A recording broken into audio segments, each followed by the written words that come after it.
हम जो ज़िंदगी जी रहे हैं वो हमारे पिछले जन्मों के कर्मों के हिसाब से हमें मिली है। कोई आपको तंग कर रहा है तो आप जानना चाहेंगे कि मेरे पिछले जन्म में मैंने ऐसा क्या किया था, क्या कनेक्शन है। तो वो जाके वहाँ पे आप सबकॉन्शियस माइंड के थ्रू आप सपने की तरह देखते हो। कई बार तो ऐसे ऐसे करिश्मे हो जाते हैं कि वो जाके अपनी पिछले जन्मों में जाके उनकी भाषा बदल जाती है। तो खून के रिश्ते, पहले बता दूं, रिश्ते नहीं होते। फिर एक डेबिट और क्रेडिट है। आपने गीता में श्री कृष्ण का ज्ञान तो सुना ही होगा, आत्मा न जन्म लेती है न मरती है, हर बार सिर्फ और सिर्फ वो अपना चोला बदलती है। अगर आत्मा हर बार सिर्फ अपना नया चोला बदलती है तो अपने साथ ये प्रारब्ध क्यों बांध कर ले आती है? शायद इसलिए ना, क्योंकि आत्मा वही है, सिर्फ शरीर अलग अलग है। अगर ऐसा है तो क्या शायद इसलिए हम इतने परेशान रहते हैं, या फिर हमारे साथ दुर्भाग्य जुड़ जाता है, या कुछ ऐसे लोग जुड़ जाते हैं जो हमारी ज़िंदगी को या तो आगे बढ़ाते हैं या उसे रोक देते हैं। ऐसे बहुत सारे सवाल आपके मन में भी आते होंगे। मैं भी कई बार इन सवालों के बारे में सोचती हूँ, और जब भी मैं बहुत उलझ जाती हूँ ना, तो मैं आ जाती हूँ डॉक्टर बलबीर सोहेल जी के पास, क्योंकि मुझे मालूम है कि पास्ट लाइफ रिग्रेशन के माध्यम से इन्होंने बहुत से लोगों की ज़िंदगियाँ संवारी हैं। जिन लोगों के जीवन में कभी कोई रिलेशनशिप प्रॉब्लम रहा हो या कोई बहुत बड़ी हेल्थ इश्यूज़ रहे हों, उनको भी इन्होंने बहुत ही आसानी से सॉल्व कर दिया है। तो मेरे लिए तो ये एक मिस्ट्री हीलर हैं, और मैं जानती हूँ कि आप भी जब इनकी बातों को सुनेंगे या इनसे थेरेपीज़ लेंगे तो आपको समझ में आ जाएगा कि जीवन को जीना मुश्किल नहीं है, बस मुश्किल ये है कि इस चीज़ को आप एक्सेप्ट कैसे करते हैं। डॉक्टर साहब वेलकम, नमस्ते। नमस्कार जी। कैसी हैं आप? मैं बहुत बढ़िया, आपको देख के तो और बढ़िया हो गई हैं। बहुत बढ़िया हो गई। काफ़ी दिनों बाद मिल रहे हैं। हाँ जी बिल्कुल। डॉक्टर साहब, जैसे कि मेरे दिमाग में हमेशा से ये सवाल रहता है कि हमारी ज़िंदगी जो है, जो हम पास्ट लाइफ का काम करके आते हैं, जो कर्म करके आते हैं, वो हमें तो इस जन्म में याद ही नहीं रहता। तो क्या सच में पास्ट लाइफ के इफ़ेक्ट्स या इम्पैक्ट्स होते हैं हमारे जीवन में, जो हम हर पल जी रहे होते हैं, चाहे खुशियों में, चाहे अमीरी में या गरीबी में, वो सब कुछ क्या पास्ट लाइफ से हम लेकर आते हैं? पास्ट लाइफ का मतलब एक प्रीवियस लाइफ और एक जो आपका कल मिल गया वो भी पास्ट है आपका। हाँ। फ़र्क इतना है कि हम जो ज़िंदगी जी रहे हैं वो हमारे पिछले जन्मों के कर्मों के हिसाब से हमें मिली है। और जब पिछले कर्म जो हमने किए जी, उसी तरह से हमें प्रमोशन मिली। हमने कहाँ जाना है, किसके घर जाना है, किससे कर्जा लेना है कर्मों का। जैसे बैंक में जाते हैं हम, डिपॉजिट कराते हैं, वो तो मनी है, प्लास्टिक मनी। हाँ जी। लेकिन यहाँ कर्मों की मनी है, कर्मों का खाता है।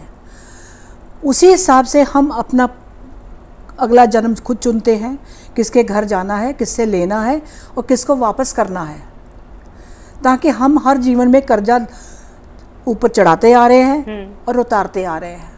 तो डॉक्टर साहब, उस हिसाब से तो हम हज़ारों साल से बार बार पैदा होते हैं, यानी हमने तो बहुत इकट्ठा कर लिया होगा, बैगेज हमारा बहुत बड़ा होगा। बैगेज बड़ा भी होता है, छोटा भी हो जाता है। जैसे अभी आपने इस जन्म में कहा कि हाँ भी मेरे साथ ऐसा क्यों हो रहा है, हर को मुझे लाइक नहीं करता, या को मैं पैसे कमाती हूँ के लिए बाकी सारे लोग घर में बैठ के खाते हैं। और जब आपने रिग्रेशन कराया, आपको पता लगा कि मैंने ही इन सब का देना था। हाँ। तो आपको वो चीज़ तंग नहीं करेगी, दुखी नहीं होगे। फिर आप ये सोचते हो, अगर आप स्पिरिचुअल लेवल पे हो कि मैं इस जन्म में आई हूँ तो भैया इस जन्म में सारा मैं कर्जा उतार दूँ इनका, तो आपको बड़ा रिलीफ मिलता है। अगर ये चीज़ नहीं सोची आपने, और काम भी कर रहे हो, अंदर से कुड़कुड़ भी चल रही है, गाली गलौज भी अंदर में, भले आपने मुंह से नहीं बोला लेकिन अंदर में सोच तो लिया। वो आपकी सोच आपके कर्मों का हिस्सा बन गई। प्रारब्ध तो अलग बात है, संचित कर्मा। अच्छा। तो संचित कर्मा है, उसमें आपने और ऐड कर लिया। My God. तो आपके पास जब लोग आते होंगे तो मुझे लगता है कि खास तौर पर वो लोग आते होंगे जिनके जीवन में बहुत बड़े बड़े इश्यूज़ रहते हैं, है ना, चाहे रिलेशनशिप में प्रॉब्लम हो या हेल्थ इश्यूज़ ऐसे जो सॉल्व ही नहीं हो पा रहे हों, इस तरह के लोग आपके पास आते होंगे। तो जब आप उनको देखती हैं, जब आप उनको रिग्रेस करती हैं, तो क्या उनके मन में कभी ये डर नहीं सताता कि कहीं हम पास्ट लाइफ में जाके अटक ना जाएं, हम पता चला कि हम उसी लाइफ में रह गए, हम वापस यहाँ लौट नहीं पाए, हमारा मन तो चला जाएगा ना पीछे वाले अपने जीवन में। ऐसा कभी उन्होंने सवाल पूछा आपसे? योगिता जी, आपसे एक बात पूछूं? हाँ। आपको रात को सपना आता है? बहुत आते हैं। सुबह उठ के कहाँ होते हो आप? वापस कहाँ पे? अपने बेड अपने पे। घर पे, हाँ। लेकिन सपने में कहाँ कहाँ ट्रैवल किया? बहुत जगह। हाँ, एग्जैक्टली रिग्रेशन वही है। इसमें थेरेपिस्ट क्या करता है, आपको अपने डीप सबकॉन्शियस माइंड में ले जाता है, और जो आपके सवालों के जवाब है कि मैं इस जन्म में इसकी वजह से दुखी क्यों हो रही हूँ, क्या कारण है, क्या पिछले जन्मों से कोई मेरा कनेक्शन है, या मैंने इसी जन्म में बना रही हूँ, वो आपकी कहानी है।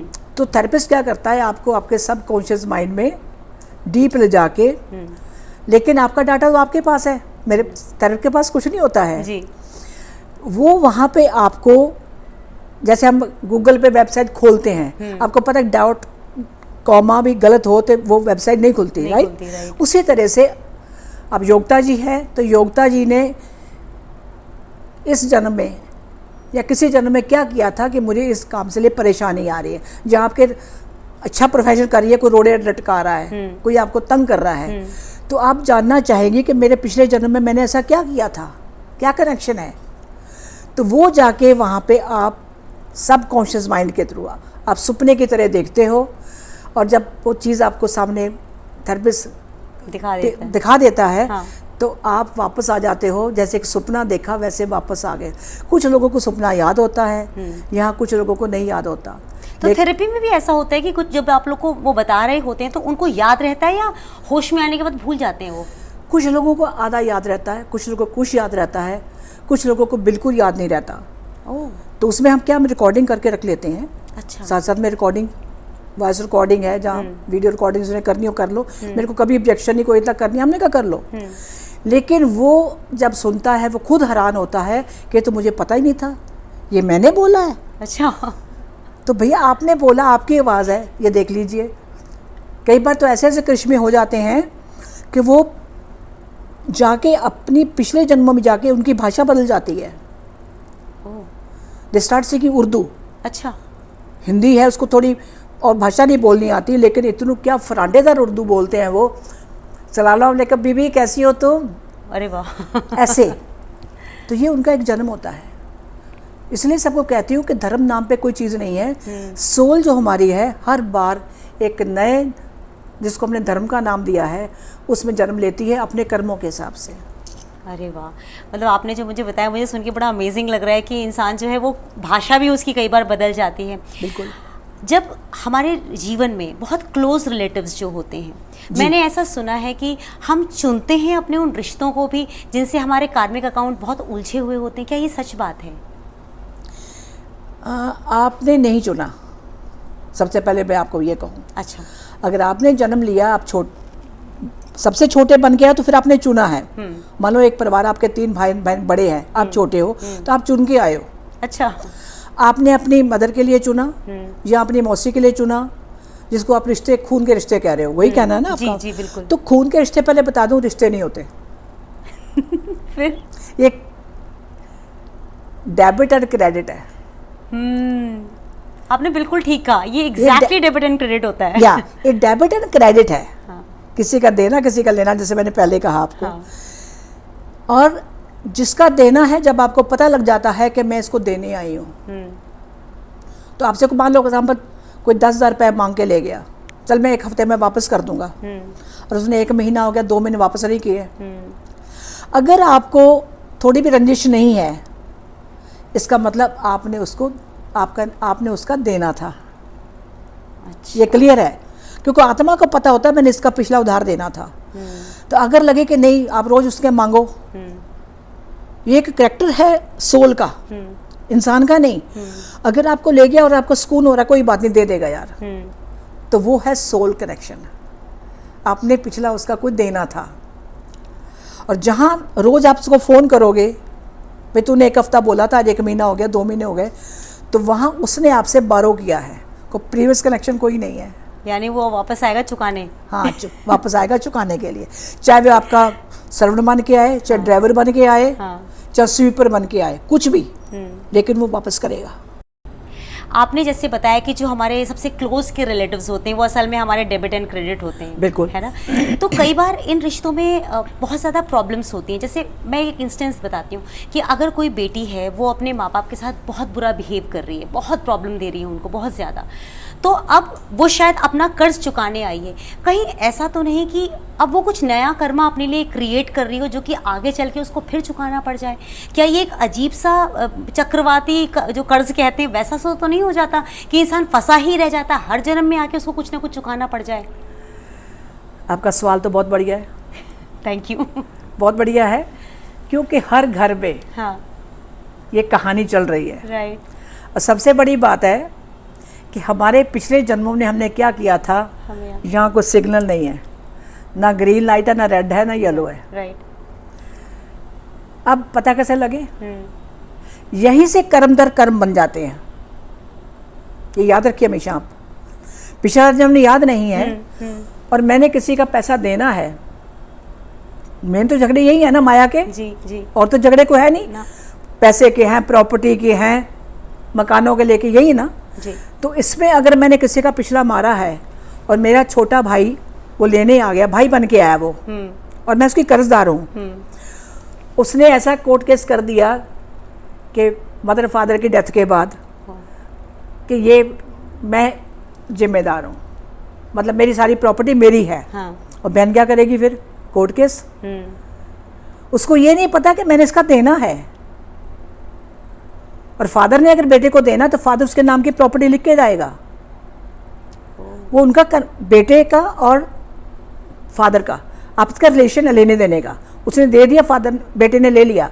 अब बहन बीच में, जैसे आपने कहा, वो बड़ी है, वो ये सोच रही मेरे फादर की प्रॉपर्टी मैं क्यों ना लूं। उसने कोर्ट केस कर दिया। यहाँ उसने कर्म बना लिए। अच्छा।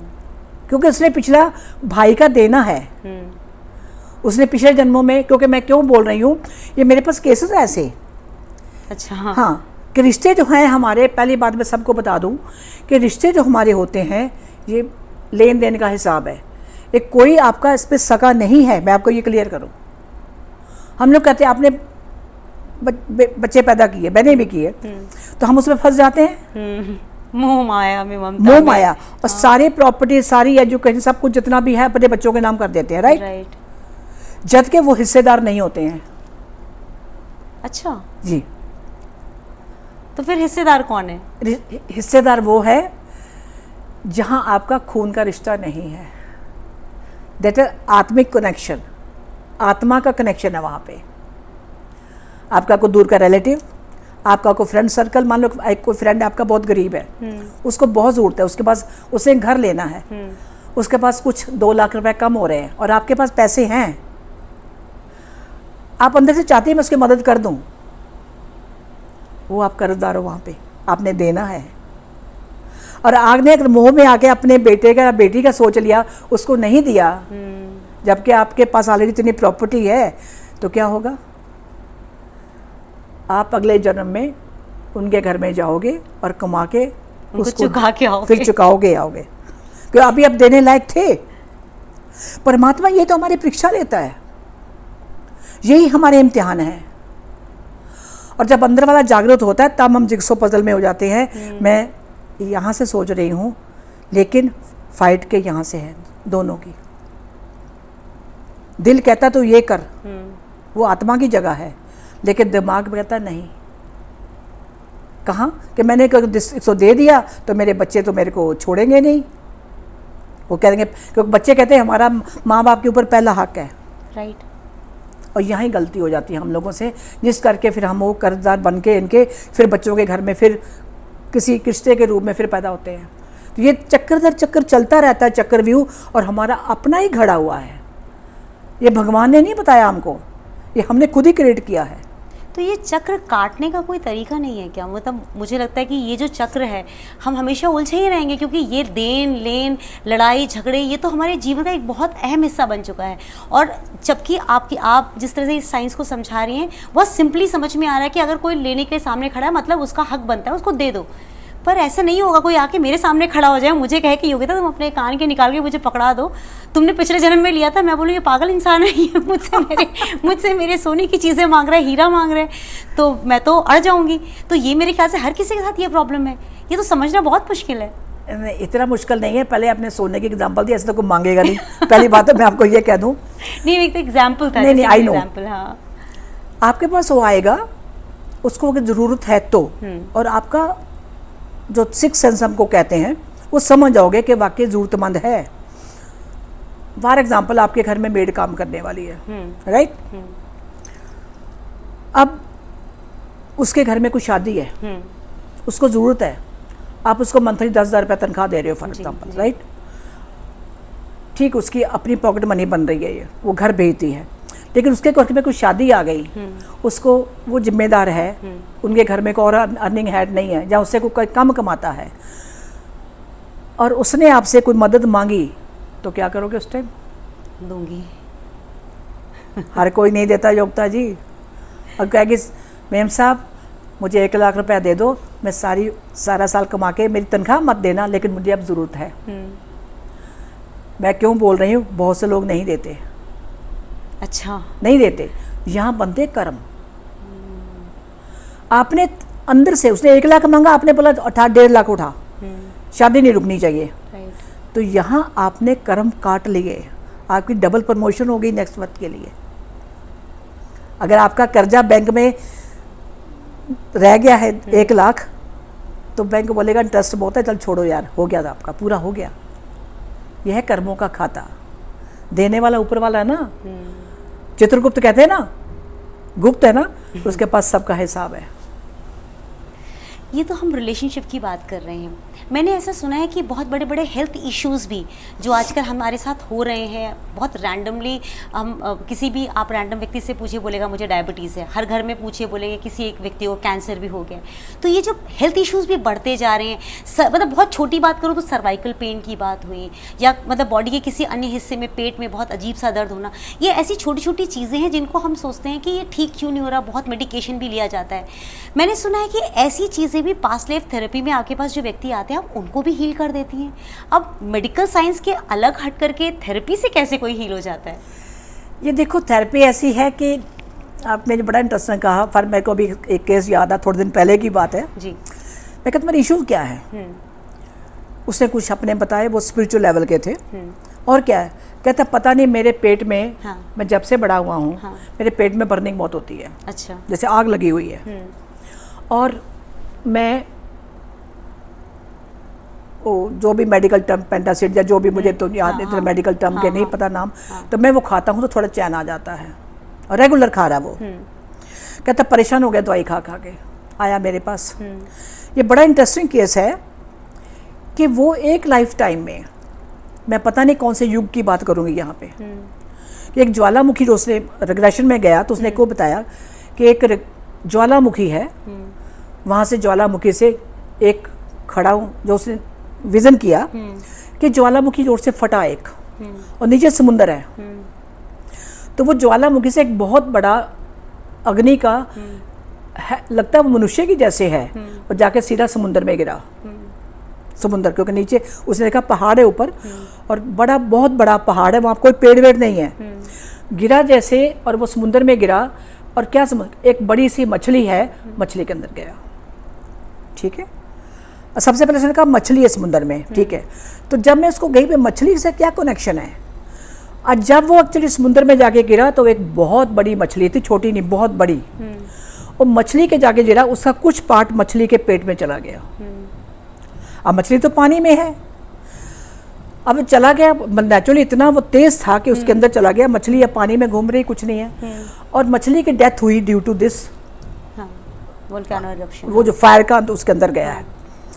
उसको तो पता नहीं है, लेकिन जब इसका निकाला, उसने जो सीन बताया वो ये था, जस्ट कोई मैंने साइकिक सर्जरी करी, बता दूं कि मेरी ये स्पेशलाइजेशन है, साइकिक सर्जरी, साइकिक सर्जरी होती है। ये अभी डॉक्टरों को यहाँ पहुँचने में बहुत टाइम लगेंगे। फिलिपीन में बता दूं, फिलिपीन के लोग इसमें बहुत एडवांस हैं, हमसे कहीं एडवांस है जी। और मैंने खुद देखा, आपने ट्रेनिंग भी ली हुई है ना?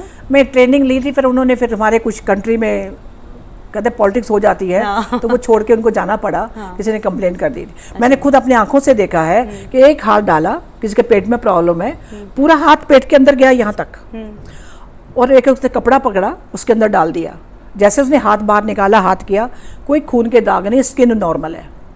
अच्छा। ये मैं विटनेस उस चीज़ की। फिर उसने आधे घंटे का टाइम दिया था, आधे घंटे बाद उसने वहीं पे अपना हाथ डाला और उस कपड़े को बाहर निकाला। आप मानोगे नहीं, वो इतना लंबा था, उसके साथ ब्लड क्लॉट और जो जो उस लाइफ में उसके अंदर कोई प्रॉब्लम थी, वो सारी उसके साथ लाइक मैग्नेट की तरह चिपकी हुई थी। और उसके बाद क्लाइंट ठीक हो गया। हम सामने पूछ रहे हैं उसको अभी क्या, कहते बिल्कुल नॉर्मल।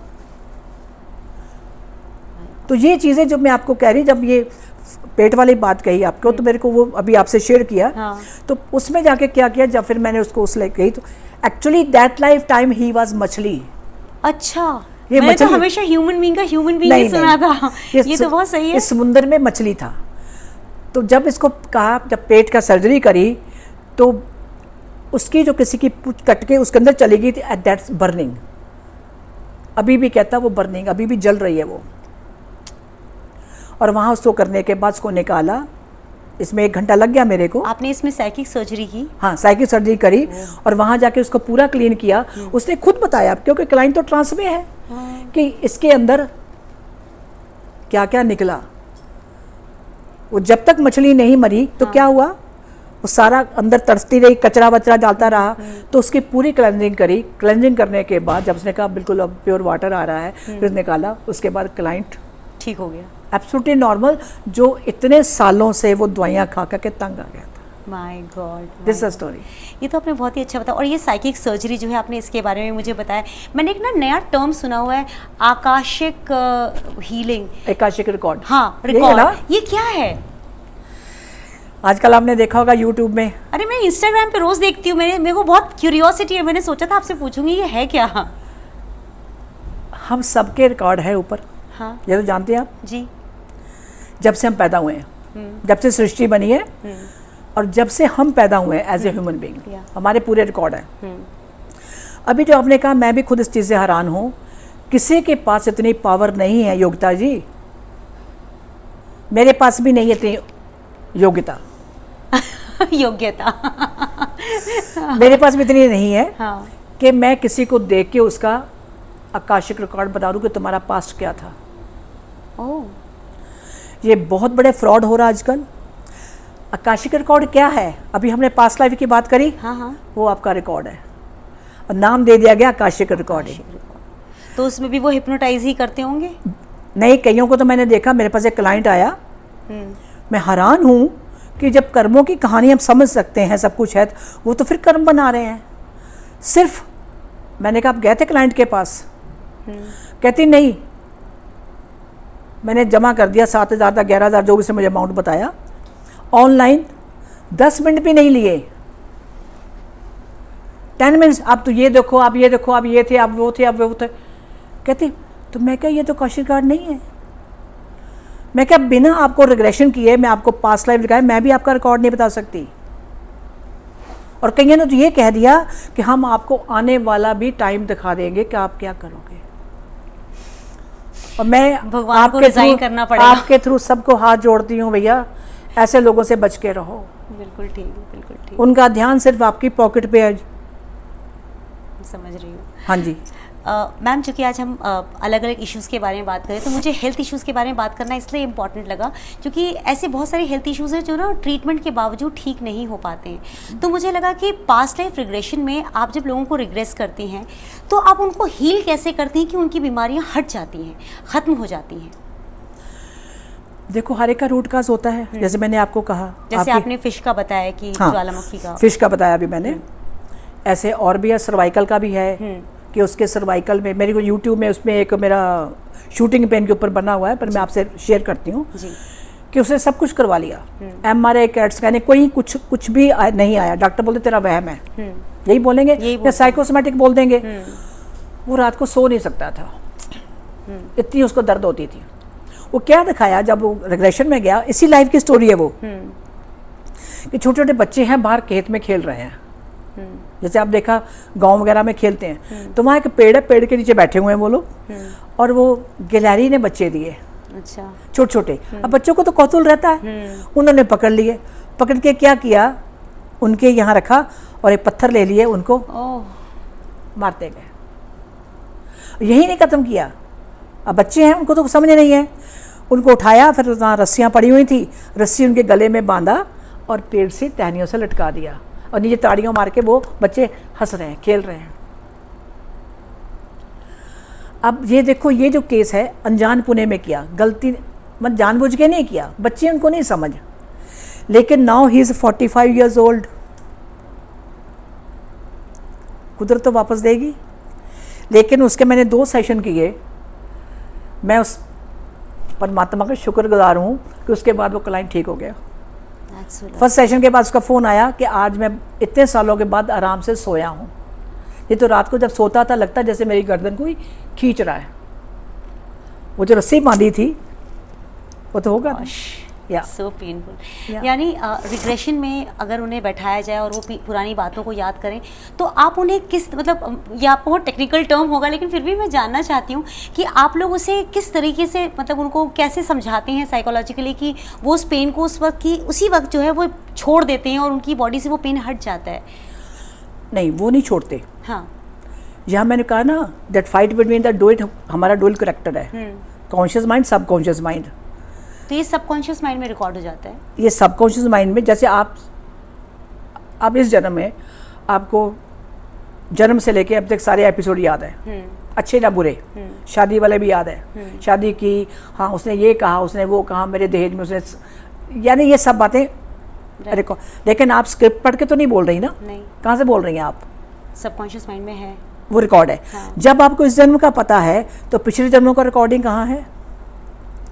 होगा तो सही पर हमें याद नहीं। वो नीचे दबा हुआ है। हाँ। आपके सारे पिछले जन्मों का रिकॉर्ड जो है आपके सबकॉन्शियस माइंड में नीचे है। That's a hard disk of your computer. तो उसे रिट्रीव कैसे करें? मैं बताती हूँ आपको। जब आपकी को प्रॉब्लम आई, ठीक है, आप उस पॉइंट पे जाके थेरेपिस्ट आपको बेसिकली क्या, हिप्नोथेरेपी, आपको हिप्नोटाइज क्या होता है? हिप्नोटाइज ये स्टेज शो वाला नहीं है कि आपने हिप्नोटाइज करके आपको बोतल दूध के पिला दी, जैसे हम शो देखते हैं कई बार, कोई बंदा डांस कर रहा है, कोई कुछ कर रहा है। ये वो चीज़ नहीं है। इसमें क्या है कि आप डीप अपने सबकॉन्शियस में जाते हो।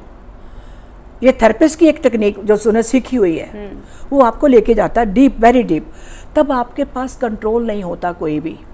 लेकिन वो जो आपके एपिसोड हैं जिससे आप परेशान हैं, तो वो निकल के ऊपर को आते हैं। तो आपका सबकॉन्शियस माइंड उस टाइम, क्योंकि उसको कंट्रोल किया होता है, अगर सबकॉन्शियस माइंड हम सुला देंगे तो क्या होगा? बोलेगा कौन? उसको रखा होता है जागृत। और उस टाइम वो सारे एपिसोड, मान लो आपको घुटने में दर्द है, आपने सब जगह दिखा लिया, ठीक है, आपकी लेग में पेन आ रही है, अब वो उस जगह पे जाएगा कि क्या कारण है कि योगिता जी को इस जगह क्यों प्रॉब्लम आ रही है, किसी लाइफ में क्या हुआ था, किसी लाइफ में, राइट? हो सकता है वो 1 लाइफ, 2 लाइफ, 3 लाइफ में एपिसोड रिपीट हुआ हो। मतलब वॉरियर है तो होदर डाई के मैदान में एक फौजी हो तो बॉर्डर पे आपके वहाँ गोली लगी हो, और ये तब पेन होती है जब आपकी डेथ अचानक उस इमीडिएट हो जाए, तब आपको पेन नहीं होगी। अगर आपको डेथ 10 दिन बाद या 1 महीने बाद हुई है, क्योंकि death is due to that pain. अच्छा, तो पेन क्या हमारी मेमोरी में रिकॉर्ड हो जाता है? वो रिकॉर्ड हो जाती है। लेकिन जब, और ये बड़े मज़ेदार बात, आप बोलोगे कि बचपन में क्यों नहीं हुई, आपको उसी जाके उसी टाइम ये मेमोरी ग्रो करेगी जिस लाइफ में, जिस एज में आपकी डेथ हुई थी। मतलब लाइफ में होने वाली कोई भी चीज़ कोइंसिडेंस नहीं है। Got your point. मैं आपसे ना बस लास्ट के 2 सवाल पूछने वाली हूँ। एक तो मुझे आपसे ये पूछना है कि जो लोग सुसाइड करते हैं, क्या वो रीबॉर्न होते हैं, जिसे हम आत्महत्या कहते हैं? जी नहीं, बिल्कुल नहीं।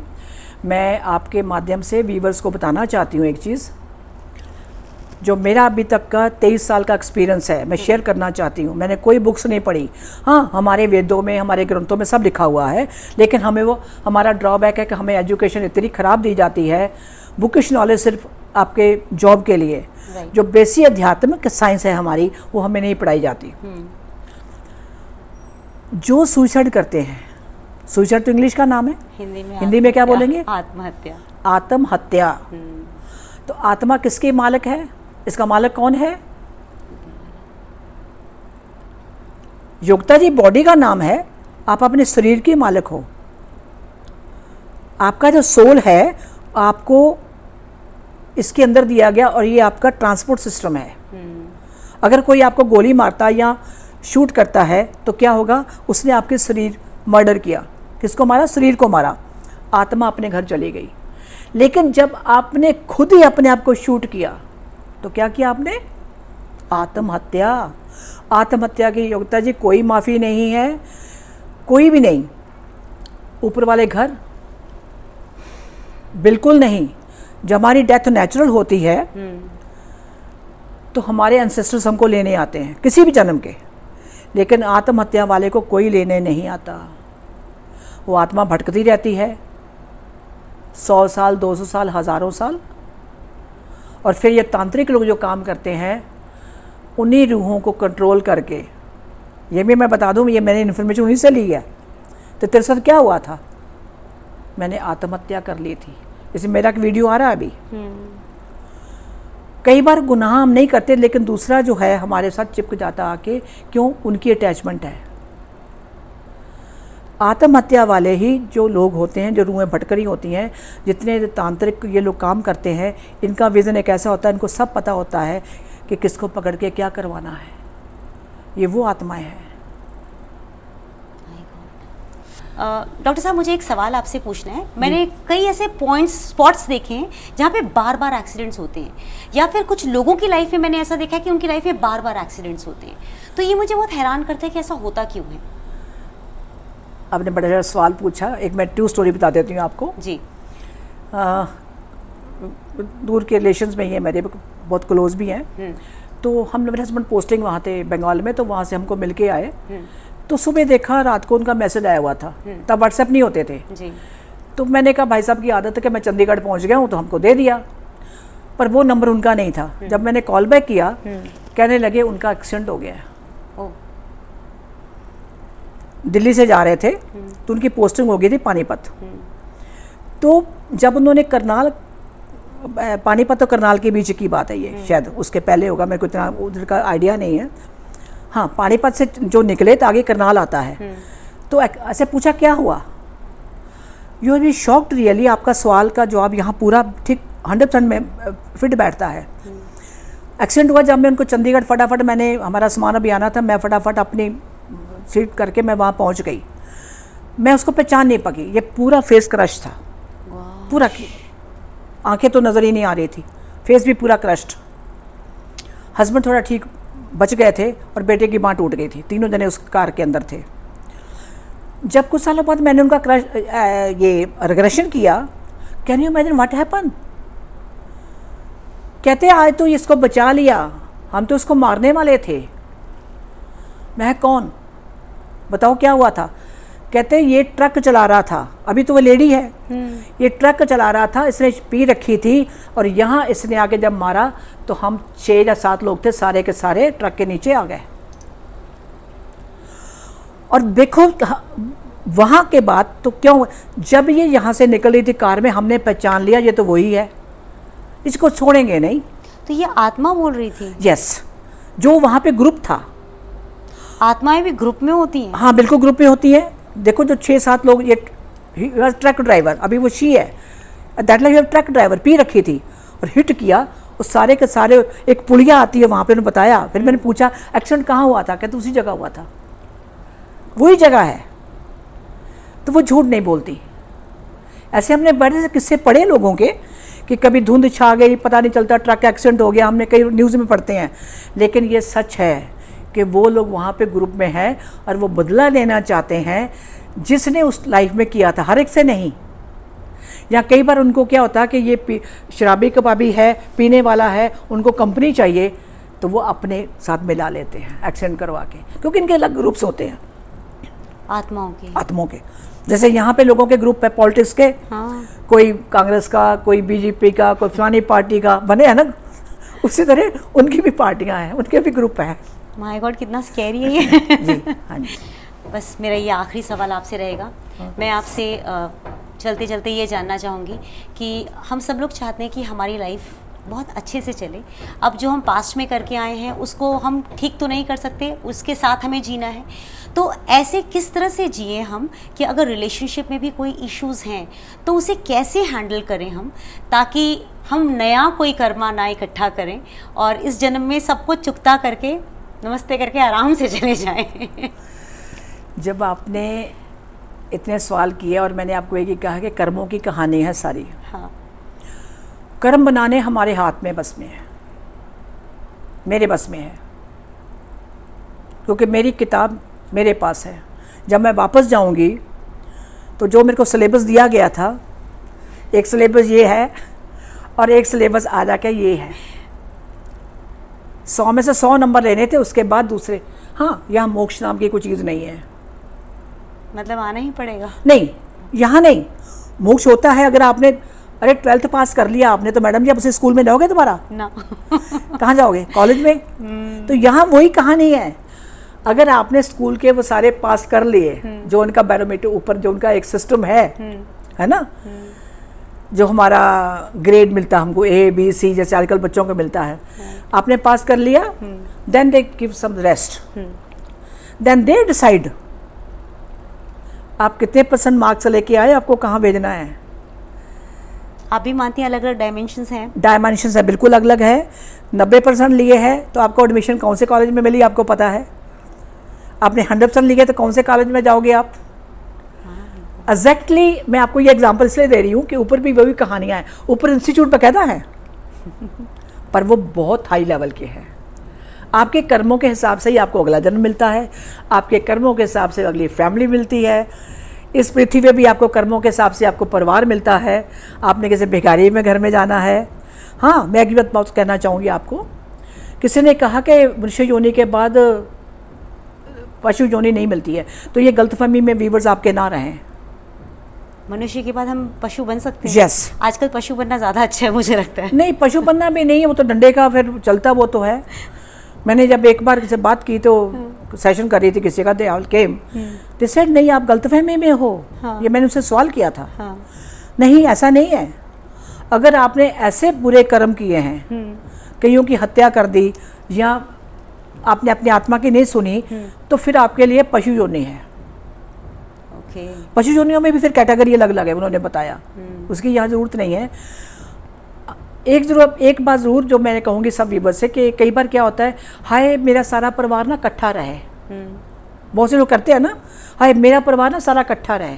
उसके देखो दादी भी है, परदादी भी है और मेरी बहू भी हैं, उनका 20 लोगों का परिवार इकट्ठा है, भले मकान कमरा अलग अलग है लेकिन एक ही बंगलों में रह रहे हैं, राइट। और ये जो चीज़ का आपका मांगना है कि मेरा परिवार इकट्ठा रहे, भैया मत मांगना गलती से भी। क्यों? उन्होंने मुझे एक सवाल कहा था, जवाब मांगा मेरे से। आप बताइए कि पशु योनि में कौन सा परिवार इकट्ठा रहता है साथ में। सोच में पड़ गई। फिर उन्होंने एक और मुझे एक चीज़ कही, जो कहते हैं मैंने कहा मुझे नहीं समझ में आ रही। पशु तो बहुत है, कहते हैं जो परिवार के साथ रहता है। मैं कहा फिर जो कभी अपनी गर्दन ऊपर उठा के हमारे दर्शन नहीं कर सकता, कौन है वो? Oh my god, then I got it. सुअर। आपने देखा पिग या सुअर किस में रहते हैं? हाँ, गंदे कचरे में, कूड़े में, और मुंह मारते रहते नीचे। इस लेडी ने क्या मांगा? परिवार के साथ। तो जब ये सुना मैंने, फिर सबको मैंने कहा व्यूअर्स को बोलूँगी भाई भैया ये मत बोला करो कि मुझे परिवार के साथ रहना, मेरा परिवार इकट्ठा रहे, परिवार से छुट्टी करो, एक जन्म में आ गए इतना बहुत है, अच्छे काम करो और उसको बोलो बस बहुत हो गया अब।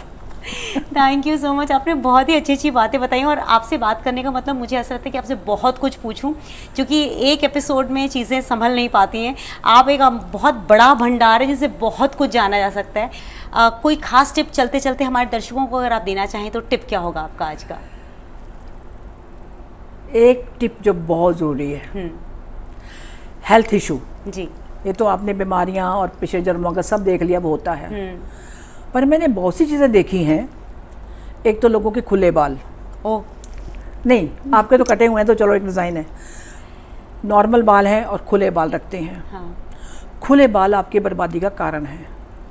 अच्छा। क्योंकि मैं जादू टोन की बात करती हूँ तो मुझे उन्होंने बताया था कि एक बाल से भी आपका कहीं गिरा हुआ है, मिल गया, या उसके ऊपर से जानवर जा रहे हैं, कुत्ते भी जा रहे हैं, गाड़ियाँ भी जा रही हैं, और 6 मंथ तक आपके नेल्स और आपके बाल, इनकी एनर्जी आपसे कनेक्ट रहती है। अच्छा। तो वो कहीं गिर गया, आपको तो पता नहीं कि बाल झड़ते ही तो हैं, उससे आपको हेल्थ को नुकसान हो सकता है। और नंबर 2 सबसे बड़ी बात है आपकी रसोई। हमको खाना चाहिए, हेल्थ हमारी उसी पे डिपेंड है जी। और आजकल मैं देख रही हूँ कि बीमारियाँ ज़्यादा बढ़ रही हैं।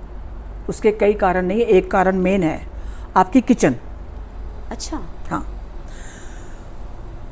किचन हमेशा लेडी से चलती है, तो आप भी मानती हैं। अब आप जॉब भी करती हैं, अपना काम भी करती हैं, लेकिन किचन में खाना तो खुद बनाती हैं। बिल्कुल। आप खुद बनाती हैं, ठीक, मुझे पता है। आम घरों में क्या है, देखा है कि जॉब करती हैं, कुक रखे हुए हैं, ठीक है, फटाफट फ़ोन किया, कुक आ गया, उसने खाना बनाया, या मेड रखी हुई है, फटाफट खाना बनाया, जो भी है। आप क्या बता सकती हैं, आप जो कुक है उसकी एनर्जी, आटा बनाने में, रोटी बनाने में एनर्जी क्या गई? दैट्स द मेन ड्रॉबैक है आपकी हेल्थ डाउन होने का कारण। एक माँ खाना बनाएगी, वो लविंग एनर्जी के साथ बनाएगी। बिल्कुल। आपने कुक हायर किया हुआ है, मेड हायर करी हुई है, जो सिर्फ आती खाना बनाती है, आटा, वो फटाफट आटा ऐसे गूंदा आपने, क्योंकि आपको खुद को तो आटा गूंदना आता ही नहीं है। मैं आपकी बात नहीं करी, जनों को नहीं आता है। फटाफट आटा उसने किया कि ऐसे गोया, इधर सब्जी बनाई और तवा रखा, रोटी बनाई। जब तक मेरी दादी कहती थी, मैंने दादी से बहुत कुछ सीखा है, चल आटा गूंद। हमको शौक भी था बचपन में। अब घर में वो 4-5 किलो, क्योंकि जॉइंट परिवार में बड़ी हूँ, जिम्मेदार परिवार है मेरा, बैकग्राउंड मेरी, तो माँ जी ने बोलना कि जिद कर रही है, तो उन्होंने कहना इसको छोटी परात में ना थोड़ा सा आटा दे दो, तो मैं डाल देना। तो वो सीखा कि जब तक आटा आपका करते करते बिल्कुल मैदे की तरह ना हो जाए और वो पटाखा ना हमारे बबल ना उठे उसमें से, तब तक हमने आटा गूंदना नहीं छोड़ते थे। और उसके बेशक 15 मिनट बाद रोटी बना लो, दैट्स द ट्रिक। आजकल आपने मेड के ऊपर डिपेंडेंट हो, वो क्या खाना बनाती हैं, उन्होंने हाथ धोए नहीं धोए, सब्जियां पड़ी हुई हैं, जैसे उसने काट के बनाया, बना के खाना खिला दिया आपने, उसमें क्या एनर्जी, मुझे बताओगे आप? ये कहने के बाद मुझे भी खुद को बुरा लग रहा है, मतलब मेरे को बात करने में भी ठीक नहीं लग रहा कि आई कैन इमेजिन कि उसके अंदर एनर्जी क्या, एनर्जी ज़ीरो मैडम, उसमें लविंग एनर्जी नहीं है। माय गॉड, मुझे लगता है आजकल के पेरेंट्स को इस पर ध्यान देने की बहुत ज़्यादा आवश्यकता है, बहुत ज़रूरत है। पानी, स्पेशली पानी बैठ के पियो, और जहाँ तक हो सकता है मटका रखो। आरओ का पानी है, डालिए मटके में डाल दीजिए आप। आरओ से बहुत सी बीमारियाँ आपको लग रही हैं, ये लोग नहीं समझ पा रहे हैं। आपने देखा होगा मेरे घर में कि सर्दी में आओ चाहे गर्मी में आओ, आपको मटका मिलेगा, बिल्कुल, मटके का पानी। That's a good for your health. RO वाले पानी से कुछ नहीं होता, कुछ है भी नहीं है, ठीक है। यहाँ हमारे हार्ड वाटर है, हमें लगाना है उसको, लेकिन उसके बाद मैं उस पानी को उसमें डाल देती हूँ मटके में। उसके अंदर मेरा एक कॉपर का जग, एक सिल्वर का और एक गोल्ड की चूड़ी डाल देती हूँ मैं। सारे पड़े रहते हैं, सुबह पानी, मटका पूरा 10-12 लीटर का है, तो 2 दिन तक निकल जाता है वो। बहुत अच्छी बात, बहुत अच्छी। तो ये मैं व्यूवर्स को बताना चाहती हूँ, सबसे पहले आप अपने किचन पे ध्यान दीजिए, अपने बर्तनों पे ध्यान दीजिए। प्लास्टिक के बर्तन यूज़ करने छोड़ दीजिए, प्लीज़ छोड़ दीजिए। बिल्कुल, हाँ, मैं इतना ही कहना चाहूँगी, बस ये मेरी गुजारिश है आपसे। Thank you so much ma'am, thank you so much. आपने बहुत ही अच्छी अच्छी बातें बताई और बहुत ही खूबसूरत टिप दिया। Thank you very much. नमस्ते।